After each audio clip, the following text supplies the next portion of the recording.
सभी गुरु भाई बहनों को सादर जय गुरुदेव। होली का पर्व चल रहा है और मथुरा में आज सत्संग का पहला दिन है।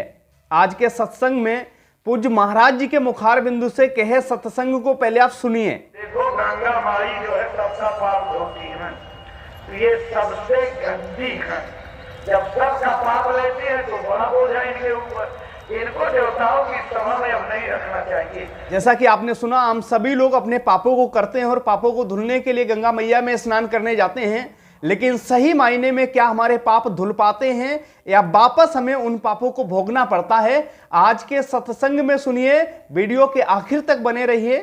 ऋषि, मुनि, तपी, सन्यासी, योगी, योगेश्वर, महायोगेश्वर, हंस, परमहंस, सास, संत, परम संत, ये शुरू से लेकर के आध्यात्मिक कमाई के डिग्रियां हैं।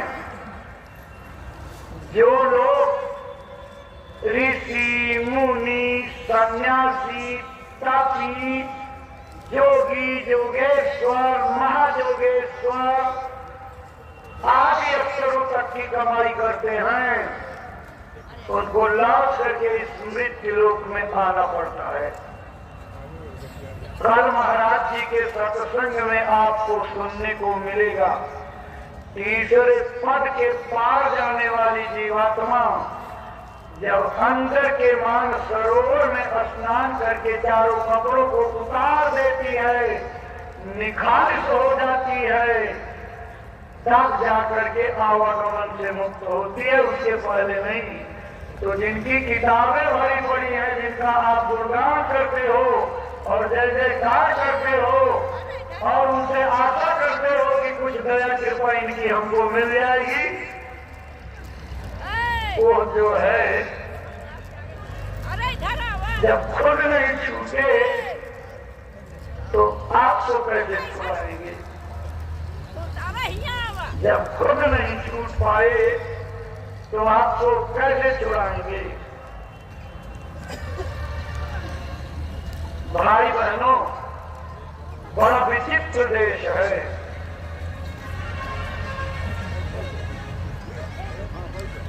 एक राजा ने अपने दरबार में अचानक पहुंच गए महात्मा से पूछा, ये बताइए, हमने अपने राज्य में कथा का आयोजन किया है, क्या कथा कराने से मेरी मुक्ति हो जाएगी? क्या कथा करने वाले पंडित जी मुझे मुक्त कर देंगे? महात्मा जी ने चुप्पी साध ली, कुछ नहीं बोले।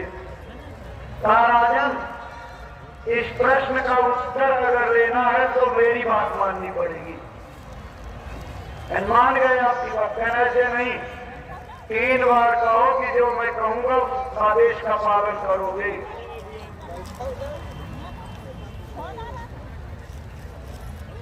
ठीक है, पालन करेंगे। हाँ, बिल्कुल सही है, कहें पालन करेंगे। आप अपने सेनापति को मेरे सामने हाजिर करिए। सेनापति हाजिर हो गया।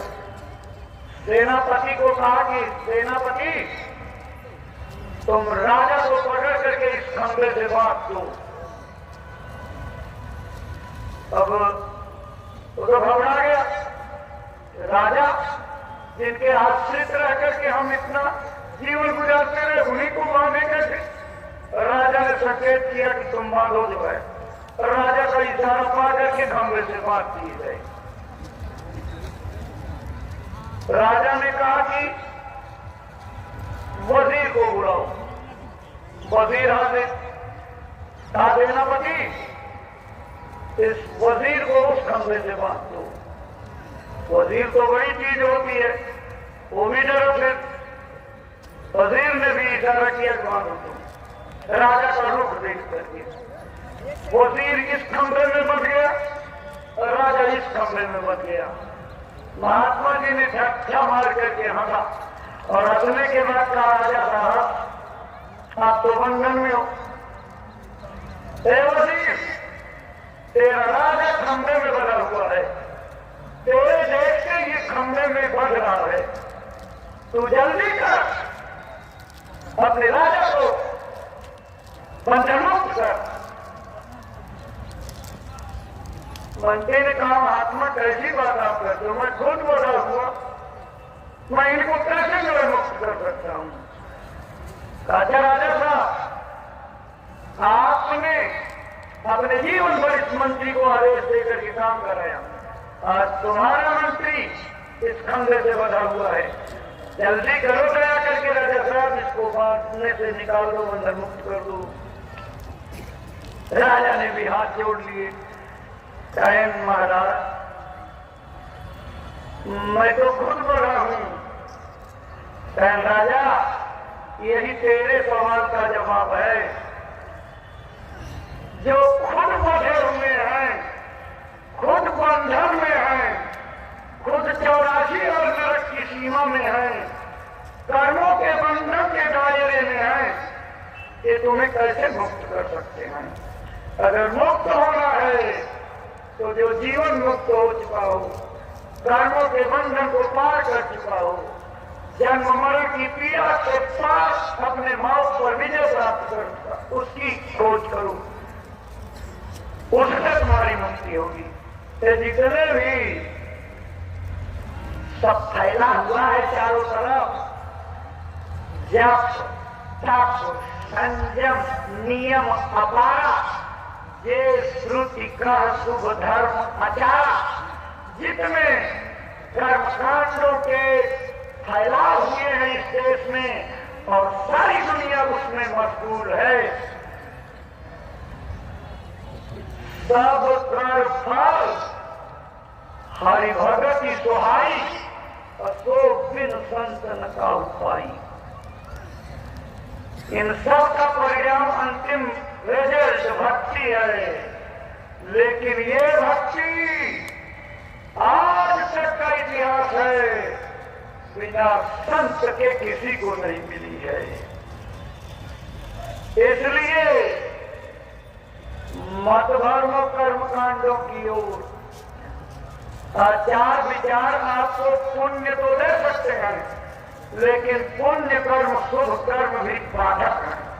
गुरु महाराज कहते थे, एक लोहे की जंजीर है, एक सोने की जंजीर है।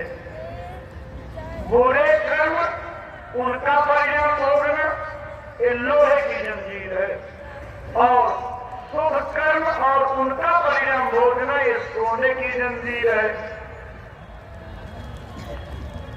दोनों बंधन। अब बांध दिए जाए चाहे लोहे की जंजीरों से चाहे सोने के सांकल से, लेकिन बंधन तो हो गया। ऐसे ही दोनों कर्म आपके इस संसार में बने रहने, आवागमन में आते जाते रहने, कभी इस मृत्यु लोक के जेल खाने से निकलने न देने के कारण है। अगर इस जेल खाने से निकल जाना है तो आटा तत्वा पिसान सब ले करके, जैसे लोग प्रयागराज में नदी के किनारे कलपास करने जाते हैं, ऐसे संतों की तलाश करो, खोजो। जब आपके अंदर सच्चे संत को पाने की ललक और भूख पैदा हो जाएगी तो आपको तलाशते तलाशते वो अपने आप मिल जाते हैं। आप तो खोज ही नहीं सकते, आप ये जानते ही नहीं कौन संत है, क्योंकि संत की पहचान तो तब होती है जब साधना करके ऊपर जाओगे। ऐसे कैसे आप संतों को पहचान लोगे? लेकिन जब आपके अंदर संतों को पाने की प्रबल भूख पैदा हो जाती है तो संतों का आसन हिल जाता है, अंतर्जामी होते हैं, उनके यहाँ हरकत होने लगती है। कहाँ कौन जीव मेरे लिए तड़प रहा है, कहाँ कौन जीव मेरे लिए श्रद्धा पैदा की है, और कारण बना करके वहां जा करके मिल लेंगे। तड़प बड़ी चीज होती है, भाई बहनों, तड़प को कोई बर्दाश्त नहीं कर सकता है। मीरा ने तड़प से पाया, सहजों ने तड़प से पाया, कबीर ने रो करके पाया, नानक जी ने बेहबर होकर के आंसुओं को बहा करके पाया, तो स्वामी जी कब रोते रहे? सूरदास सारी जिंदगी रोते रहे। इसका इतिहास आप उलट करके देखोगे, बिना आंसू बहाए मालिक नहीं मिलता। आप भी इस इच्छा से आए हो, मुझे मालिक से मिलना है, तो रोने की आदत डालनी पड़ेगी। जब तड़प रहेगी तो गुरु अपने आप मिलते हैं।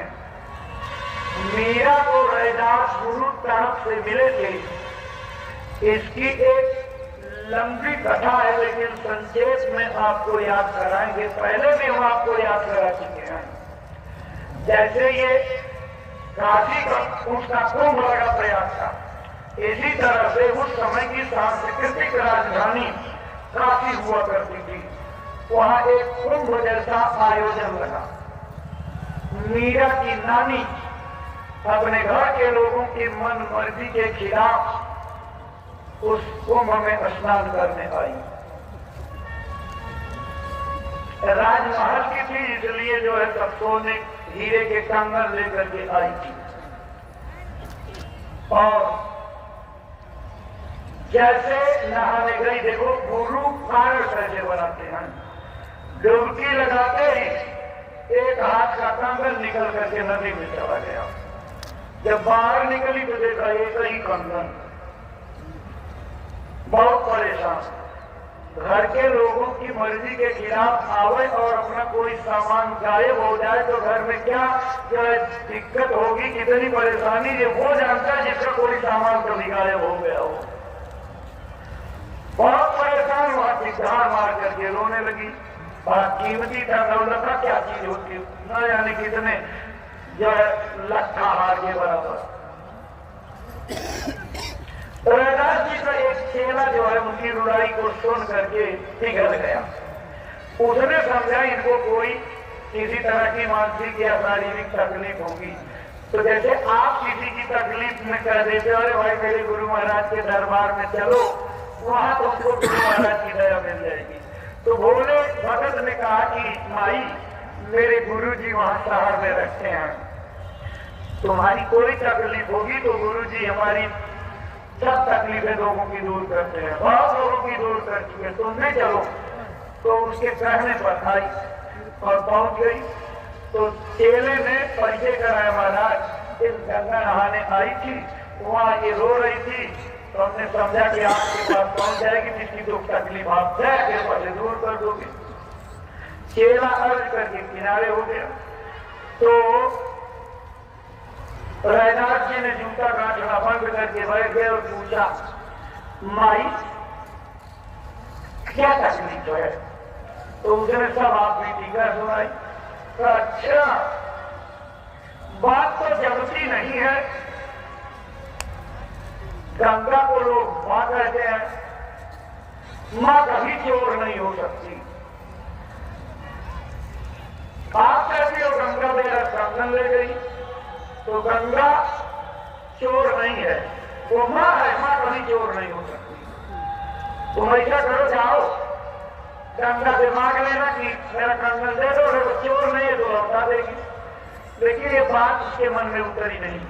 तो उन्होंने कहा, ये देख, जिसमें चमड़ा भीग रहा था, कठौता, उसी कठौते में जो कहा कि ये भी गंगा का ही पानी है, चल इसमें हाथ डाल करके देख ले।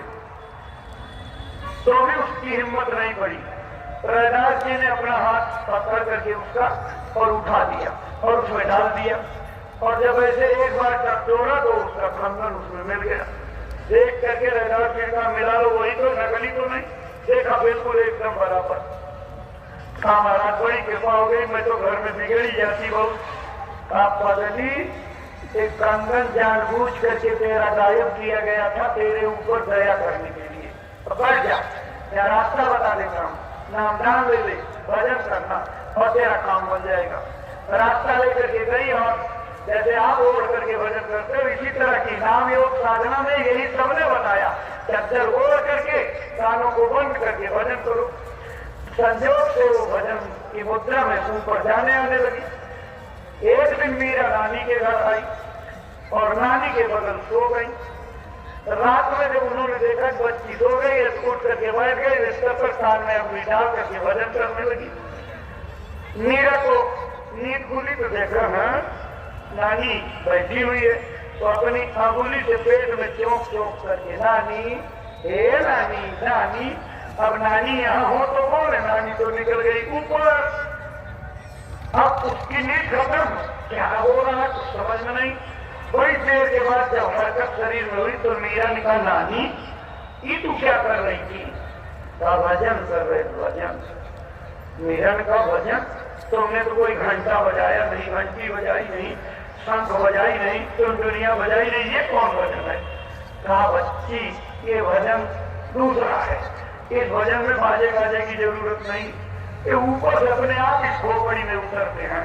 तो मीरा को शौक पैदा हो गई कि बताओ मुझे भी। कहा बच्ची मैं नहीं बता सकता, ये रास्ता गुरु जी बताते हैं। कहाँ मिलेंगे? वो तो काशी में मिलेंगे, मैं कैसे जाऊंगी? कहीं गुरु बड़े दयाल होते हैं, तुम रोज रोज बैठ करके फरियाद करना, एक न एक दिन गुरु की दया तुम्हारे ऊपर हो जाएगी। नानी के सीख के हिसाब से उन्होंने तड़पड़ा शुरू किया, गुरु के लिए पुकार लगाने लगी। जबकि मीरा गिरधर गोपाल की पुजारी थी और 3/4 समय जीवन का उनका बीत गया। मेरे तो गिरधर गोपाल दूसरों ने कोई, लेकिन भगवान की तरफ एक कदम नहीं बढ़ पाई। और जब आसन डोला वहां रात रात रोती रही, रो रो करके बिस्तर गीला करती रही, तो रुलाई बर्दाश्त नहीं हुई। और रैदास जी ने कमंडल उठाया, चोटी और पैदल काफी छोड़ करके बार बार के लिए चल पड़ी। जो मैंने आपको कहा गुरु खुद खोज लेते हैं, जाकर के बगीचे में ठहरे, राजमहल में जा नहीं सकते थे, बड़ा पहरा था। तो उन्होंने जो है सपना दिया, मीरा मैं तेरी तरफ पर आ गया हूँ, आजा नामदान ले ले। नामदान लेने के लिए जीव का सदगुरु के सामने होना जरूरी है, बिना सम्मुख नजर के नामदान नहीं हो सकता है। तो उन्होंने कहा बाबा मैं कैसे आऊं? कहा तुम्हारे महल से जो कहार है पत्थर ढोटा, उसको 2-4 ढेला पैसा दे दो, वो तुमको उसी पत्थर में पहुंचा देगा और उसी पत्थर के साथ यहाँ से लौटा ले जाएगा। योजना बना करके उस कहार के पत्थर में बैठ करके बगिया में पहुंची, नामदान लिया, उसी से लौट आई और भजन करने लगी। और भजन करने के बाद उन्होंने क्या लिखा? नाम मैं ससुरे, नाम मैं पीहर, नहीं प्रिया जी पास, मीरा रे गोविंद मिला जब गुर मिलिया रैदास। दूसरी जगह लिखा रैदास संत मिले मोहि सदगुरु, पीढ़ा सूरत सहदानी, मैं मिली जाए पाए पी प्यारा तब मोरी पीर बुझानी। जब मैंने परमात्मा को पाया तब मेरी अंदर तसल्ली हुई, पीड़ा शांत हुई। भाइयों जी मैंने नाम रतन धन पायो, वस्तु अमोलक भी मेरे सतगुरु, कृपा करिए अपनायो पायो जी मैंने नाम रतन धन पायो। एक जगह अपने गुरु की महिमा उन्होंने जो कितनी लिखी है आप समझ लीजिए। मेरा ने लिखा पर घुघरू बांध मेरा नाची रे, मैं तो अपने परमेश्वर की आप ही हो गई दासी रे, पर घुघरू बांध मेरा नाची रे।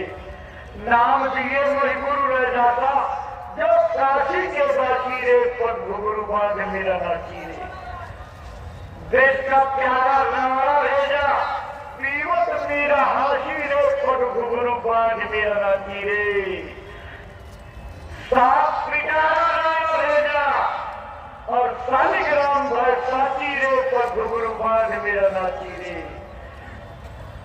उन्होंने अपने जीवन का पूरा इतिहास लिख डाला कि जब मेरे गुरु मिले तब मुझे परमात्मा मिला। गुरु की जरूरत है परमात्मा को पाने के लिए। जैसे तड़प पर रैदास अपने प्रेमी से मिलने नारवाल पहुंच गए, कितनी दूर होगी पैदल, कितने दिन चले होंगे, लेकिन गुरु का मन सच्चे वफादार आज्ञाकारी समर्पित शिष्य के भीतर बसता है। अगर न बसता तो गोस्वामी जी महाराज राजापुर में नौकरी करने वाले हृदय अहीर के पीछे इतने दीवाने न हो जाते कि जब हृदय आदेश लेकर के काशी चला गया अपने गांव तो गुरु का मन लग गया। गुरु नहीं भूल सकता, चेला भूल जाता। चेले को भले याद नहीं रही, लेकिन गुरु अपने चेले को बराबर याद करते रहे। और लिखा उन्होंने रामायण में, हमारा चित्त हृदय में बासी और हम चल गए नगर चकासी। चेले के पीछे गुरु शिष्य से मिलने के लिए नगर काशी चले गए। सबका कारण होता है। प्रेमी भाई बहनों, अगर आपके अंदर मालिक को पाने की, गुरु को पाने की, रास्ता पाने की और अपने आत्मा के कल्याण की जरा सी भी फिक्र जाग जाए तो महात्मा कार्य बना करके आपके पास मिल जाएंगे। आपको तलाशना नहीं पड़ेगा। वो जमाना गया जब लोग कहते थे कि क्या सब कुएं के पास आता है, लेकिन महापुरुषों ने इस कहावत को बदल दिया। प्यास बुझाता कुआं डोले, कुआं प्यास बुझाना डोल रहा है। ये भारत का अध्यात्म का विज्ञान है। इस विज्ञान की सिरमौरता इसी से जाहिर है कि सारी दुनिया के लोग भगवान को नकार रहे, नास्तिकता का मत फैल रहा है। लेकिन भारत के अंदर अध्यात्मवाद के सनातन परंपरा की जड़ें इतनी अंदर तक फैली हुई है कि इन मजबूत जड़ों को चाहे जितनी भी कोशिश की जाए, इन जड़ों को कोई उखाड़ नहीं सकता। लेकिन समझना पड़ेगा। अभी सत्संग का मेन जो सार है, निचोड़ है, वो आना बाकी है, इसलिए बने रहिए वीडियो में। आप माला लेकर के बैठ जाइए, भूख प्यास त्याग करके पंचाग्नि तपते हुए पहाड़ की कंगना में बैठ करके माला जाप करिए। गुरबिन भवनी तरन कोई जो विरंती शंकर संभोई, गुरबिन भवनी तरन कोई जो विरंती शंकर संभोई। तो क्या इसके जाप से भव सागर पार हो जाओगे? नहीं होगे। पहले पता करना पड़ेगा कि गुरु क्या चीज होती है। गुरु क्या चीज होती है? जब गुरु को पता लग जाएगा, ये पता लगना चाहिए कि भाव पार जाने की विद्या क्या है, और भाव पार जाने की विद्या जानने से भी आप पार नहीं जाओगे। उस विद्या का अभ्यास, साधना करनी पड़ेगी, कमाई करनी पड़ेगी, तब भाव पार जाओगे। भटक गई ना दुनिया सारी श्लोकों और चौपाइयों में, कर्मकांडों में, और आपको बहुत सचेत किया उन्होंने। जितने भी महात्मा आए सबने ये बात दोहराई और बताई आपको पिछले युगों की कठिनतम साधना पद्धतियों से जीवात्मा को इस कलयुग में कुछ नहीं मिलेगा। आप तो रामायणी हो, विद्वान हो, रामायण से इतनी बड़ी आस्था है कि उसके एक एक अक्षर पर आप कुर्बान हो। तो ये लाइन पढ़ करके क्यों नहीं कुर्बान हो गए? क्या लिखा उन्होंने? रामायणियों, ये ही कलिकाल साधन दूजा, योग यज्ञ जप तप व्रत पूजा। इस कलयुग में सतयुग की साधना योग से कुछ मिलने वाला नहीं है। त्रेता की यज्ञ विधि से कुछ नहीं मिलने वाला है। त्रेता की मूर्ति पूजा से कुछ नहीं मिलने वाला है। वेदों में 80,000 उपासना कांड के जितने भी वर्णन है, और पूजा व्रत उपवास तंत्र घंट यंत्र मंत्र तक जितना भी, इनसे जीवात्मा को कुछ भी नहीं मिलेगा। तो रामायण की बात तो आपको मान लेनी चाहिए। आप 2-4 तीर्थ गए, 2-4 गंगा नहाए, महात्मा तो न जाने कितने तीर्थों का चक्कर मार करके आए और परिणाम लिख दिया। पढ़ो पलटू साहब की बात को। सातपुरी हमसे किया, देखे चारु धाम, देखे चारु धाम, सबन में पाथा पानी, कर्मन के बस पड़े मुक्ति की राह भुलानी। चलत चलत पग थके छीन भरी अपनी काया, और काम क्रोध में छुटे भरी फिर खूब नहाया। स्नान किस लिए करने गए थे? बुराइयों को त्यागने के लिए। और बुराई त्यागे नहीं, ऊपर से नहा धो करके चले आए तो उस स्नान से क्या फल आपको मिला?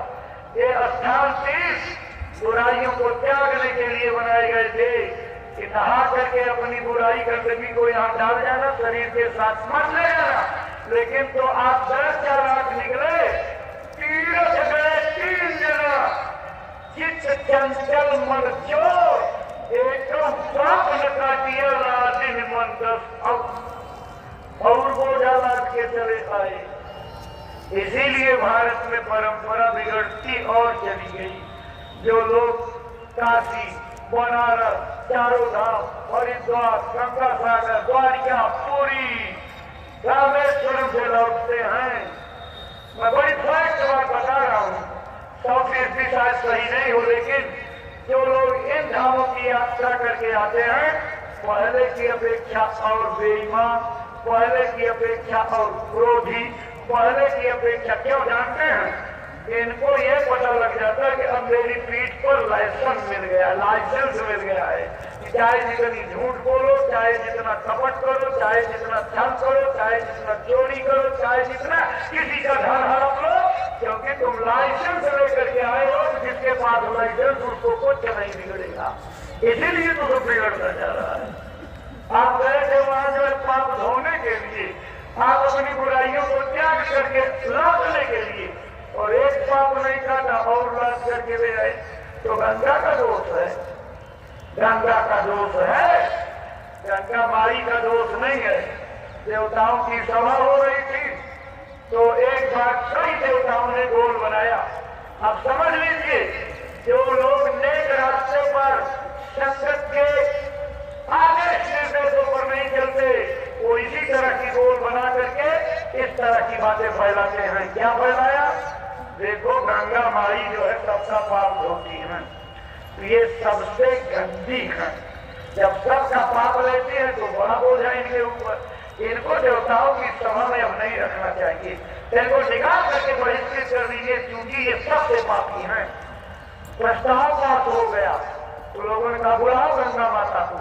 गंगा माई बुलाई गई, क्योंकि लोगों का प्रस्ताव पास हो गया कि आप लोगों का पाप अपने सिर पर लेती हो, धो करके साफ कर देती हो, इसलिए आप सबसे गंदगी नकारा हो, आपको क्यों न देवताओं की सभा से जो है बाहर कर दिया जाए।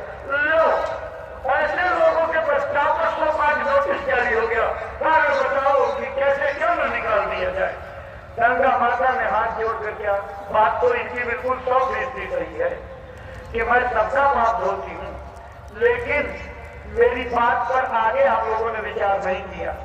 जो पाप मैं धोती हूँ उसको मैं अपने पास नहीं रखती, मैं बहा करके सिर्फ समुद्र के पास पहुंचा देती हूँ। लोगों की बुद्धि को हाँ यार, इसको तो सोचा नहीं, वास्तव में गंगा कहाँ पापी है? पापी तो समुद्र हो गया, सारा पाप तो उसके यहाँ पहुंच गया।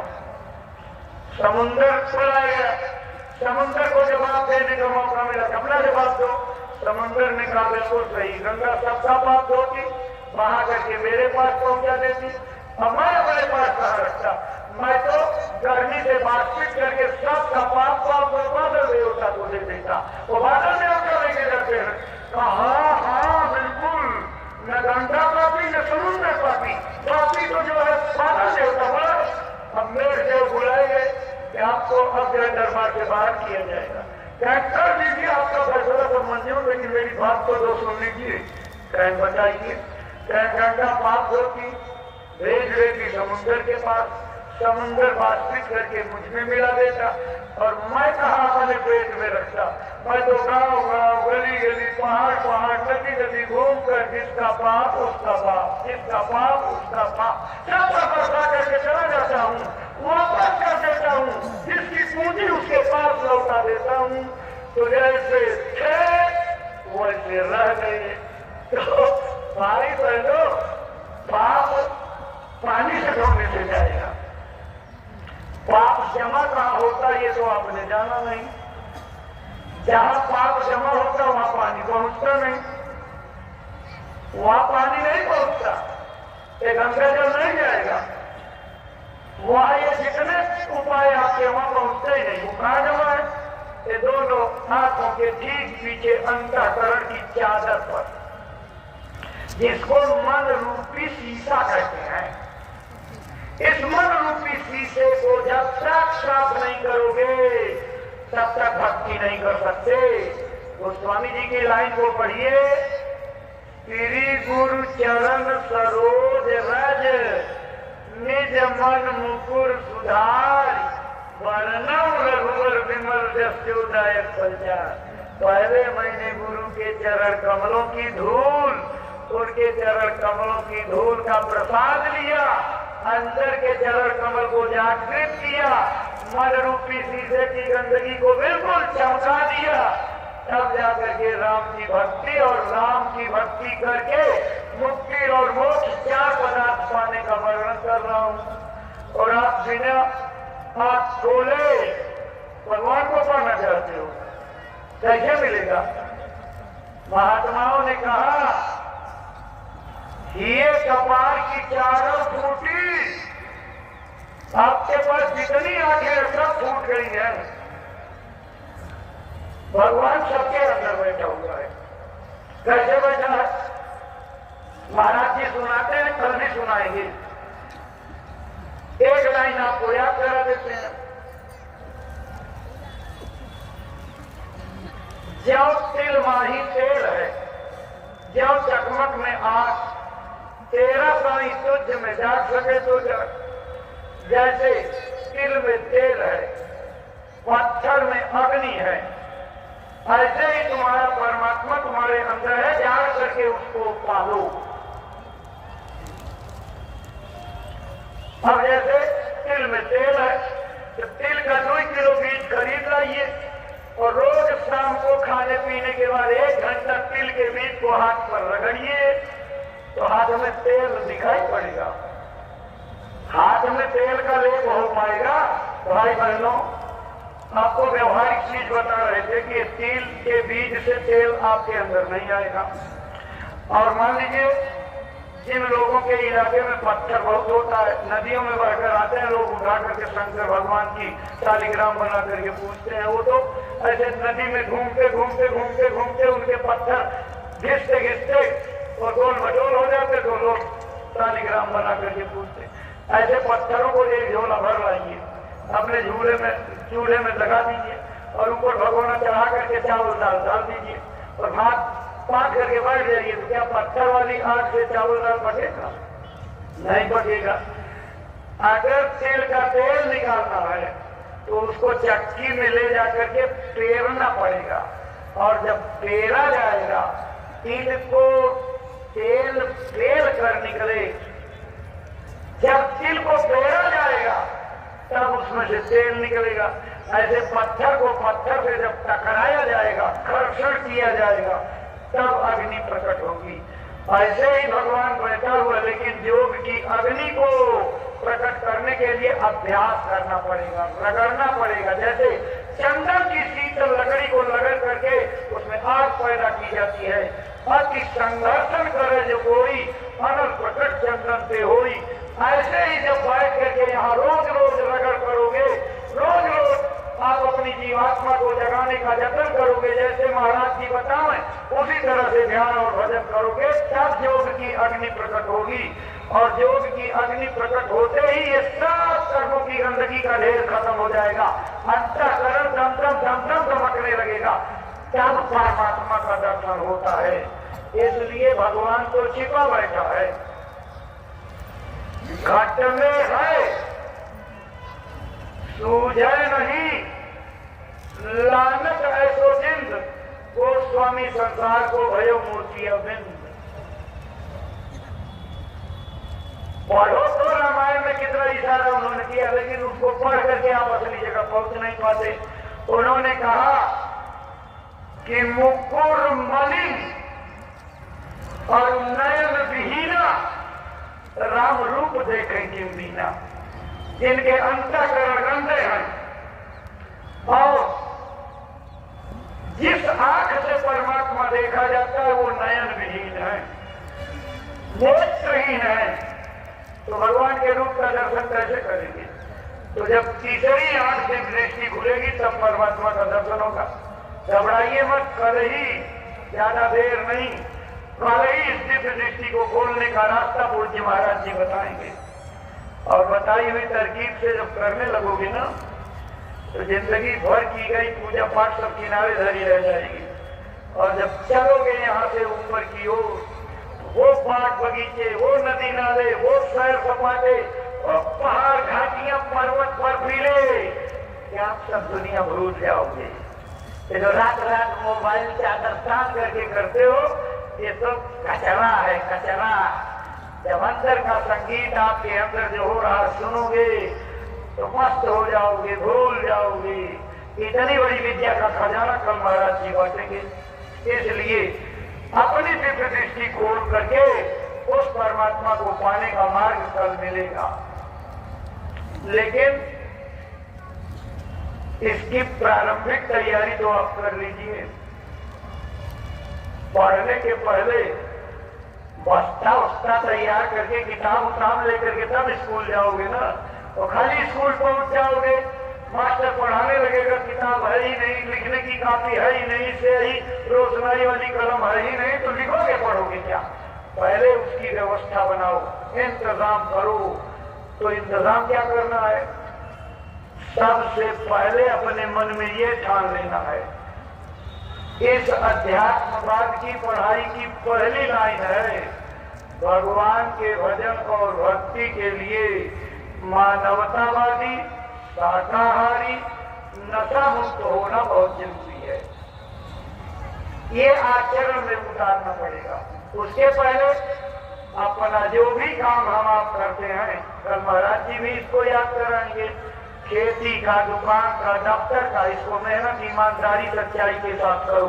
बाल बच्चों की सेवा, खिदमत, प्यार मोहब्बत से करो। 24 घंटे में 1 घंटे का समय निकाल करके बताई गई तरकीब से भजन करो। देखो आंख खुलते हैं, कान खुलते हैं कि नहीं खुलते हैं? आप लगते ही नहीं हो, आप केवल सुन करके भाग जाते हो। ऐ प्रेमियों, बड़े नाजुक दौर से गुजर रहे हो, अभी उसका एक नया पैसा भी अंदाजा नहीं है। गुरु महाराज ने कहा कि अगर मैं सारी बातें खोल करके कर दूं तो तुम बड़े बड़े खड़े खड़े बेहोश हो जाओगे और अभी तुम्हारे प्राण निकल जाएंगे। मैं उतना ही सुनाता हूं जितना तुम पचा सको, हजम कर सको।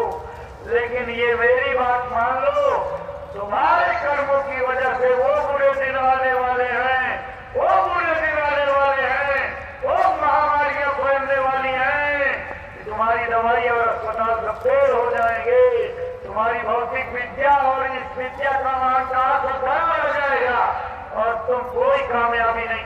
इसलिए अगर उन तबाही और तबादतों से बचना है तो भगवान के भजन करने का बीड़ा उठाओ, प्रबल संकल्प करो कि हम सब लोग भगवान का भजन करेंगे।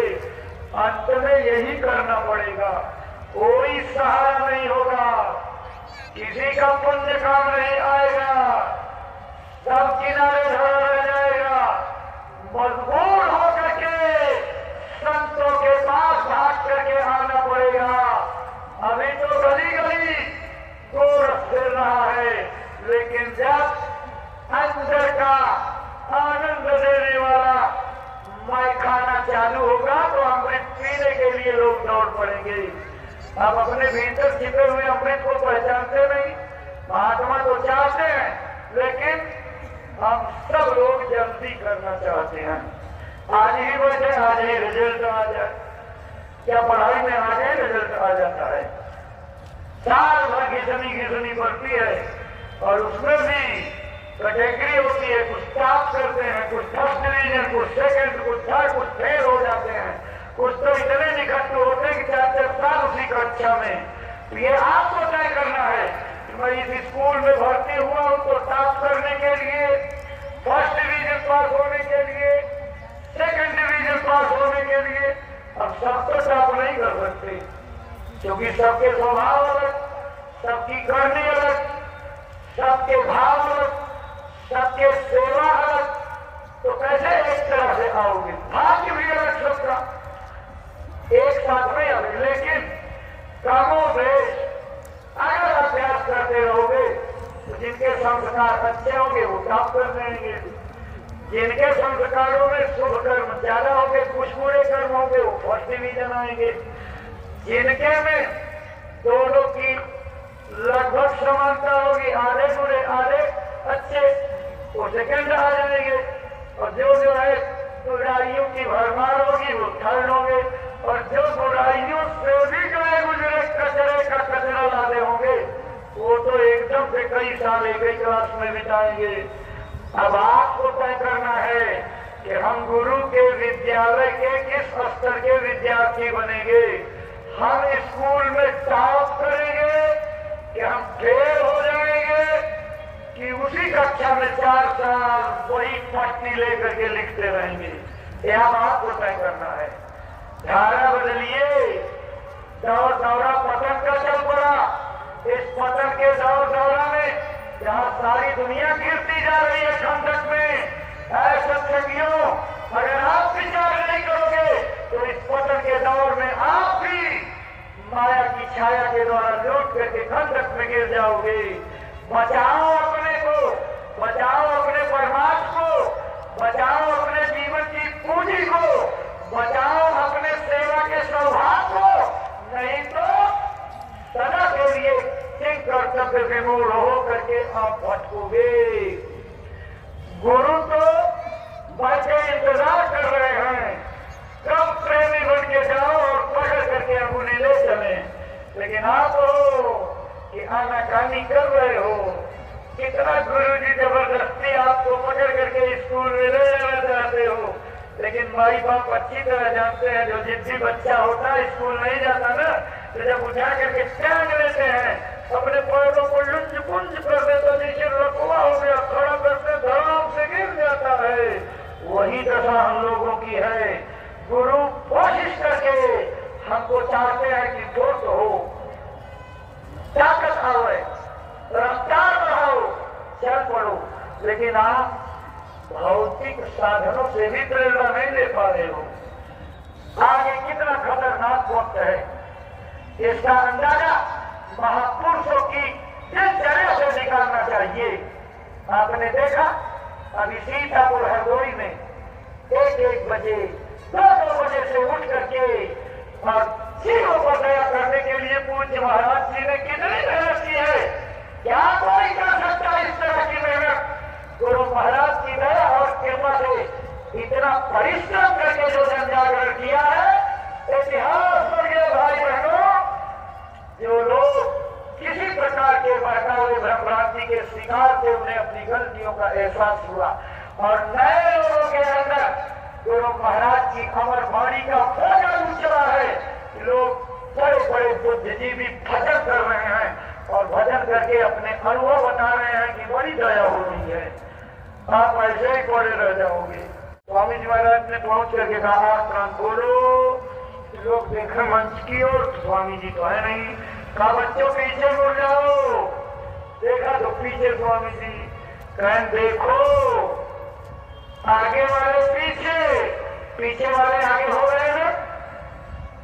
ऐसे वक्त आ रहा है अगर हम निर्देशों का, आदेशों का, वचनबाजियों का, अपनी इस विद्या के सिद्धांतों का सही ढंग से पालन नहीं करेंगे, अपने शरीर पर आचरण नहीं उतारेंगे, तो पीछे रह जाएंगे। नए लोग दम पर काट करके आगे आ जाएंगे।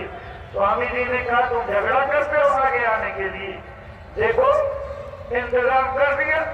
अब देखो आगे वाले तो एकदम पीछे हो गए और एकदम पीछे वाले सबसे आगे हो गए। वक्त आ रहा है जब सेवा करने वाले थोड़ी सी सेवा कर दिया तो चारों तरफ ढिढोरा पीटते हो, ढंका बजाते हो, मैंने इतनी सेवा कर दी। नामोरी चाहते हो। नामोरी चाहने वाले सेवा का फल लेकर के डूब जाते हैं। सेवा ऐसी करो दाहिना हाथ करे तो बायां न जान पावे, एक आंख देखे तो दूसरी न जान पावे। जितना चुपचाप सेवा होगी उतने ज्यादा कारगर और उपाय विज्ञान है जिसका। लेकिन आप ढंग का पूछना चाहते हो। स्वामी जी महाराज क्या कह गए? अरे जिसकी तुम चर्चा करते हो कि मैंने सेवा कर दी, वो सेवादार अभी आए नहीं, आगे आ रहे हैं। रातों दिन जाग करके, कई कई दिन हफ्तों तक जाग करके रातों दिन सेवा करेंगे, अपना सारा खजाना खोल करके रख देंगे और अंत में रोते हुए माफी मांगते जाएंगे, मैं कुछ नहीं कर पाया, मेरे से कुछ नहीं हो पाया। अभी तुमने देखा कहाँ है? वो लाइनें आपको याद होंगी, इनको खुद की जरूरत जब महसूस हो, ताला भी भामाशाहों का खुल जाएगा। लेकिन वक्त और जरूरत पर जो काम आता है तो उसकी बहुत बड़ी महिमा होती है।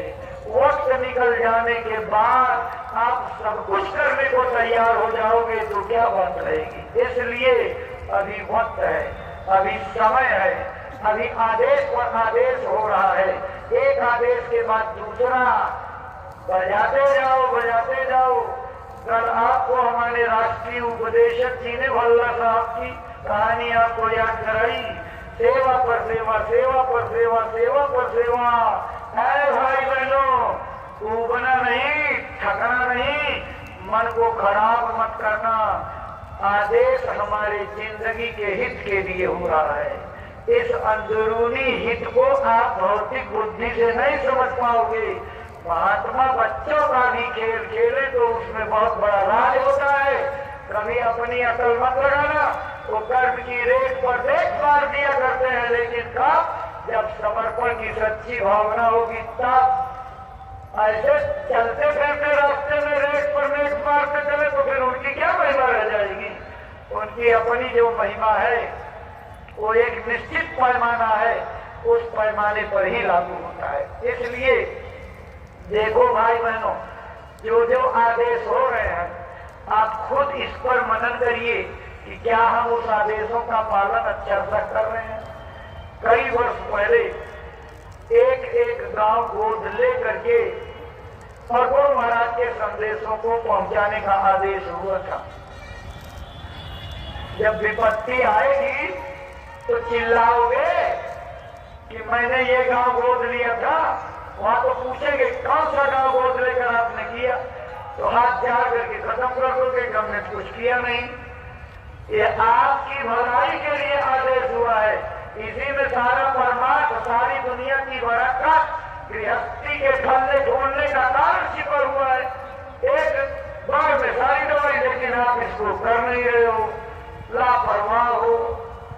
अब तक तो हुई, लेकिन अब मत करो। बार बार आपसे प्रार्थना की जा रही है कि शौक से गुरु महाराज की भक्ति कमाने के लिए एक गांव को पुख्ता ले लीजिए और गुरु महाराज के संदेशों को बार बार सुनाइए। जो लोगों ने, बिरले बिरले लोगों ने, वो वंदनीय है, वो हमारे लिए पूजनीय है, जो गुरु के आदेशों का पालन करके अपना गांव गोद लिए हैं और रोज रोज अपने गांव में 1 घंटे 2 घंटे का समय निकाल करके जाते हैं, 2 4 10 लोगों को मोड़ते हैं, संगत से जोड़ते हैं। बहुत लोगों को उन्होंने बसों से लाद करके मथुरा पहुंचा दिया, नाम प्राण दिलवा करके भजन करवाने लगे। ऐसे महायोगी वंदनीय है। अरे भाई, आदेश को बजाने वाले महायोगी नहीं, महा से महायोगी बन जाते हैं। आप आकर के मैदान में जुटो तो गुरु महाराज ने मैदान में आपको बुला दिया, लेकिन रंग मैदान में आकर के आप देख रहे हो कि कैसे नाचू, न नौ मन तेल होए न राधा नाचेगी। आप सहारा बना रहे हो कि ये नहीं सुनते, वो नहीं सुनते, ये नहीं करते। अरे आप मुंह तो खोलो, जबान तो खोलो, कहना तो शुरू करो। गुरु महाराज की वापसी आपके साथ जुड़ी हुई है। उन्होंने कह रखा है तुमको कुछ नहीं आता है, तुम चले जाओ सीधे लोगों के बीच में, जय गुरुदेव नाम 3 बार बोलना, मैं पीछे से पलट लगा दूंगा और तुम इतनी बड़ी बात कहोगे, बड़े बड़े विद्वान तुम्हारी बात को सुन करके कहेंगे बड़ा विद्वान बोल रहा है। तो आपको गुरु की दया करेगी। लेकिन जब आप अपने ऊपर ले लेते हो कि हम वही तीरंदाज हैं, हम वही सबको परमार्थ सिखाएंगे, हमारी बोली बाणी में इतना खिंचाव है कि सब बुलबुल बुलबुल करके रोते हैं, ये गलत फहमी है, 100% गलत फहमी है। हमारी आपकी वाणी में कोई ताकत नहीं है। इस चीज को मत भूलो कि गुरु अपना खंभा तलाश करके अपनी वाणी को जिस जीव को जैसी जरूरत होती है वैसे पहुंचाते हैं। व्यक्ति की प्रमुखता नहीं होती है, गुरु के वाणी और उनकी दया की प्रमुखता होती है। काम दया कर रही है, अपना झूठा अहंकार लाद रहे हो कि हमने ये तीर मार दिया, अंत में क्या दशा होगी? वही महाभारत वाली, सब लोगों ने हमने गदा चलाई, हमने गांडीव चलाया, हमने तलवार मारी, हमने चक्रव्यूह तोड़ दिया। अच्छा, बड़े पीर बहादुर हो, चलो बरबरी के पास चलते हैं। उससे पूछते, उसने सारा महाभारत देखा। जब गए के पहुंचे तो प्रणाम किए, कहा भगवान गरीब के दरवाजे कैसे? अरे कहा बरबरी, ये सब लोग कह रहे हैं कि मैंने गदा चलाई, मैंने तीर मारी, मैंने तलवार मार दी, मैंने अपनी बुद्धि से चक्रव्यूह तोड़ डाला, महाभारत तो मैंने जिताया। जरा तुम बताओ, तुमने क्या देखा? अपनी सच्ची बात बताओ। कहा महाराज जी, मैंने तो ये देखा कि ये सारे लोग गदा तीर तलवार लेकर जैसे मूर्ति खड़ी होती है स्टैच्यू की तरह खड़े थे। अकेले चक्र सुदर्शन चक्कर मार करके सबके दर्शन काट रहा था। काम तो सब चक्र सुदर्शन ने किया। सबके चेहरे ऐसे लटक गए, सबका अहंकार पानी पानी हो गया कि हम सब लोग ना झूठे अहंकार कर रहे हैं। आप अहंकार मत करो। हाँ, सेवा का मौका मिला, इसका सौभाग्य समझो कि आपके श्वासों की पूंजी कितनी सौभाग्यशाली है। ये गुरु की सेवा में लग रही है, गुरु के आदेश पालन में लग रही है, गुरु महाराज की वचन वाणियों को पहुंचा करके अपने कर्जे की चादर को धो करके साफ करने का मौका मिल रहा है। अहंकार मत करना, सेवा समझ करके करो, सेवा समझ करके। आप देखोगे